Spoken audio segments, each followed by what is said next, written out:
मुझे धमकी देना शुरू किया है कि मुझे बैन कर देंगे या मेरा करियर बर्बाद कर देंगे। अरे नालायकों, देशद्रोहियों, बिकाऊ लोगों, तुम लोगों को खरीदने के लिए लाखों भी नहीं चाहिए। तुम लोग तो इतने सस्ते हो, 50-60 रुपए में बिछ जाते हो। क्या करेगा, मैं पहले से फेमस था शाने, तू क्या मेरा छोटे सीन चेंज करेगा, तू बस बड़ा दिखाना। तुम लोगों के बाप दादाओं को भी मैंने लोहे के चने चबाए हैं। आज मैं अगर तुम लोगों जैसे लोगों की चलती ना मूवी माफिया, और तुम जैसे सड़े हुए सूडो जर्नलिस्ट की चलती, तो आज मैं इंडिया की टॉप एक्ट्रेस और हाईएस्ट पेड एक्ट्रेस नहीं होती। क्या करेगा, मैं पहले से फेमस था शाने, तू क्या मेरा छोटे सीन चेंज करेगा। सुशांत सिंह राजपूत की मौत ने हम सबको झंझोड़ के रख दिया है, मगर कुछ लोग जो इस चीज़ में माहिर हैं कि कैसे एक पैरेलल नैरेटिव चलाना है, वो इस तरह से चला रहे हैं कि हाँ, जो इनका दिमाग कमज़ोर होता है वो ये डिप्रेशन में आते हैं और सुसाइड वगैरह कमिट करते हैं। जो बंदे ने स्टैनफोर्ड की स्कॉलरशिप, वो रैंक होल्डर है in his entrance for engineering, उसका दिमाग कमज़ोर कैसे हो सकता है? अगर आप देखें उनके कुछ लास्ट पोस्ट, वो क्लियरली कह रहे हैं कि लोगों को बैक कर रहे हैं कि प्लीज़ मेरी फिल्में देखो, मेरा कोई गॉड फादर नहीं है, मुझे निकाल दिया जाएगा इस इंडस्ट्री से। अपने इंटरव्यू में वो जाहिर कर रहे हैं कि मुझे क्यों नहीं ये इंडस्ट्री अपनाती है, I feel like a left over. तो क्या इसमें इस हादसे की कोई बुनियाद नहीं है?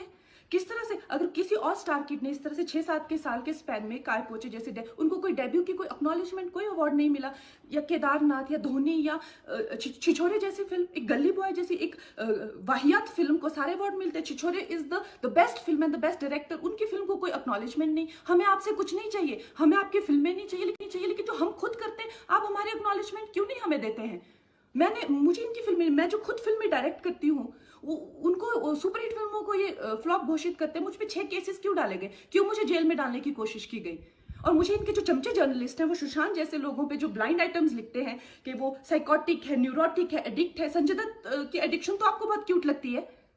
वो लोग मुझे मैसेज करते हैं कि तुम्हारा बहुत डिफिकल्ट टाइम है, तुम ऐसा वैसा स्टेप मत उठा लेना। ऐसा क्यों कहते हैं मुझे? ये क्यों मेरे दिमाग में डालना चाहते हैं कि आप सुसाइड कर लीजिए?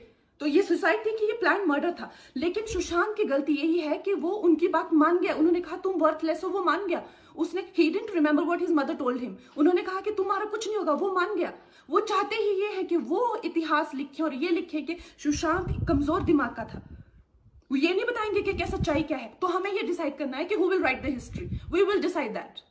Kangna, as per your experience, who has given you more unnecessary attitude in the industry, female co-stars or male ones?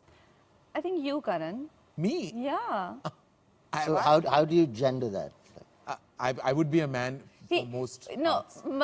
But you know he's a star, so I think he has given me the most. Yeah. Attitude. I've given you the most attitude. Okay. Just give her the hamper and let's go.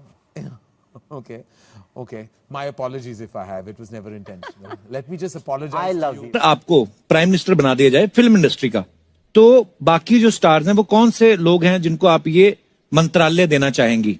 और वो मंत्रालय जो है वो department ये हैं, information and broadcasting. I think Karan Johar ही होंगे। उन्होंने खुद बताया हुआ है कि उनको बहुत अच्छा लगता है चुगलीबाजी करना, गॉसिप। उसके लिए उन्होंने एक शो भी बनाया हुआ है जिसमें वो ओपनली चुगलीबाजी करते हैं और जिसमें वो ओपनली ऐसा पूछते हैं कि आपके मतलब पैंट के अंदर चड्डी का क्या रंग है, किसके अंदर क्या चल रहा है। अगर आपको ऐसी सिचुएशन में उसके बिस्तर में उठेंगे तो उसकी वाइफ को क्या करेंगे? तो उनसे अच्छी तो आपने कह दिया कि ये 4-5 खानदान है जो फिल्म इंडस्ट्री चलाते हैं, तो ये तो बात सच है। देखिए वो लोग कहते हैं जो